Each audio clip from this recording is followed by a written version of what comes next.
आन देश की शान देश की हम संतान है। 3 रंगों से बना तिरंगा हमारी यही पहचान है। स्वतंत्रता दिवस की आप सभी को ढेरों सारी शुभकामनाएं। नमस्कार, सत श्री अकाल, आदाब। मैं हूं संजना मुखिया। वार्तालाप टीवी में आप सभी का स्वागत है। तो आइए चलते हैं आज के मुख्य समाचारों की तरफ। 74वें स्वतंत्रता दिवस के अवसर पर प्रधानमंत्री नरेंद्र मोदी ने देश को आत्मनिर्भर भारत बनाने पर जोर दिया। पीएम मोदी ने कहा कि कोरोना महामारी के बीच 130 करोड़ देशवासियों ने आत्मनिर्भर बनने का संकल्प लिया। आत्मनिर्भर भारत देशवासियों के मन मस्तिष्क में छाया है। ये आज सिर्फ शब्द नहीं रहा, बल्कि 130 करोड़ देशवासियों के लिए मंत्र बन गया है। अब हमें आत्मनिर्भर बनना होगा, लेकिन अब दूसरों पर आत्मनिर्भरता खत्म करनी होगी। जब तक हम इंपोर्ट करते रहेंगे, तब तक हम अपनी स्किल्स को नहीं बढ़ा पाएंगे। प्रधानमंत्री ने कहा, आत्मनिर्भर भारत के सामने लाखों चुनौतियां हैं, लेकिन अगर देश के सामने लाखों चुनौतियां हैं, तो देश के पास करोड़ों समाधान देने वाली शक्ति भी है। देशवासी भी हैं जो समाधान देने में सामर्थ्य देते हैं।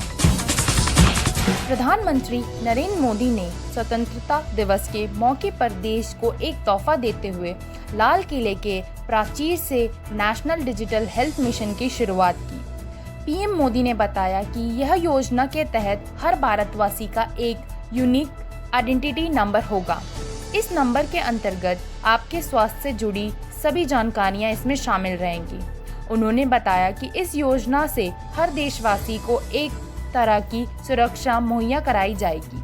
उन्होंने बताया कि इस मिशन के अंतर्गत पर्सनल मेडिकल रिकॉर्ड और जांच सेंटर जैसे संस्थान को एक ही डिजिटल प्लेटफॉर्म पर लेकर आएंगे। गृह मंत्री अमित शाह की कोरोना वायरस रिपोर्ट नेगेटिव आई है। यह जानकारी अमित शाह ने खुद ट्वीट कर दी है। अमित शाह ने ट्वीट किया, आज मेरी कोरोना टेस्ट रिपोर्ट नेगेटिव आई है। मैं ईश्वर का धन्यवाद करता हूं और इस समय जिन लोगों ने मेरे स्वास्थ्य लाभ के लिए शुभकामनाएं देकर मेरा और मेरे परिजनों का ढांढस बंधाया, उन सभी का हृदय से आभार व्यक्त करता हूं। डॉक्टर्स की सलाह पर अभी कुछ दिनों के लिए मैं आइसोलेशन में ही रहूंगा।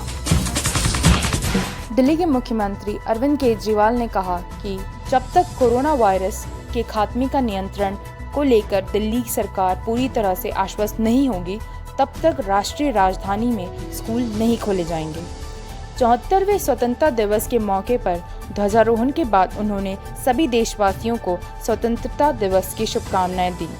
सीएम केजरीवाल ने कहा कि दिल्ली में जिन्होंने अपनी जान की परवाह किए बिना लोगों की सेवा की, उन सभी कोरोना वॉरियर्स को मैं शुक्रिया अदा करना चाहता हूं। उन्होंने कहा, आप सभी ने बहुत पुण्य का काम किया है। मैं आप सभी कोरोना वॉरियर्स को नमन करता हूं। उन्होंने कहा कि दिल्ली में सभी की कोशिशों के काफ़ी हद तक कोरोना को नियंत्रण में लाया जा चुका है, लेकिन हम स्कूल को तभी खोलेंगे जब कोरोना को लेकर पूरी तरह से आश्वस्त हो जाएंगे। कोरोना वायरस संक्रमण के एक दिन में 65,000 से ज्यादा नए मामले सामने आने के बाद भारत में संक्रमित लोगों की संख्या बढ़कर 25,26,192 हुई, जिसमें से 900 से ज्यादा अधिक लोगों की मौत हो जाने पर इस घातक वायरस से मरने वालों की कुल संख्या बढ़कर 49 से ज्यादा हुई। देश में इस समय कोविड-19 से संक्रमित 6 लाख से ज्यादा लोगों का उपचार चल रहा है और अब तक 18 लाख से ज्यादा लोग ठीक हो चुके हैं। भारत में 14 अगस्त को सबसे ज्यादा सैंपल टेस्ट किए गए। कई राज्य ऐसे भी हैं जो इस महामारी से मुक्त हो चुके हैं, लेकिन प्रवासियों के राज्य में दाखिल होने पर वह फिर से इस संक्रमण की जद में आ गए। कोरोना के मामले में देश चिंताजनक स्थिति में है। WHO के आंकड़ों के अनुसार 4 अगस्त से लेकर 14 अगस्त तक के बीच भारत लगातार कोरोना के मामले में शीर्ष पर बना हुआ है, यानी कि पिछले 11 दिनों में लगातार भारत में विश्व में सर्वाधिक कोरोना के मामले सामने आ रहे हैं। भारत के पूर्व राष्ट्रपति प्रणब मुखर्जी की हालत में अभी तक कोई सुधार नहीं आया है और वह अभी भी वेंटिलेटर सपोर्ट पर ही हैं। दिल्ली में army research and referral hospital ने कहा है कि पूर्व राष्ट्रपति प्रणब मुखर्जी शनिवार सुबह भी वेंटिलेटर सपोर्ट पर थे। उनके प्रमुख अंग अभी भी स्थिर बने हुए हैं और विशेषज्ञों की एक टीम द्वारा उनकी निगरानी की जा रही है।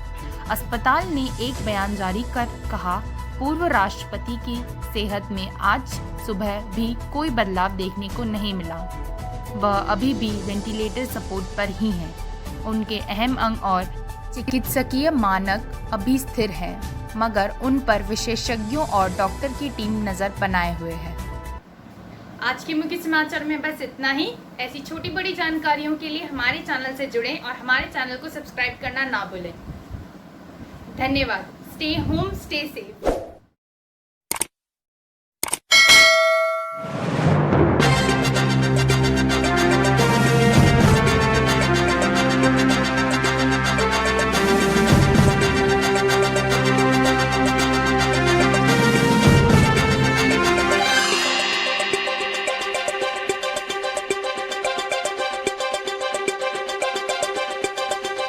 वार्तालाप टीवी, आपका नजरिया, आपकी आवाज।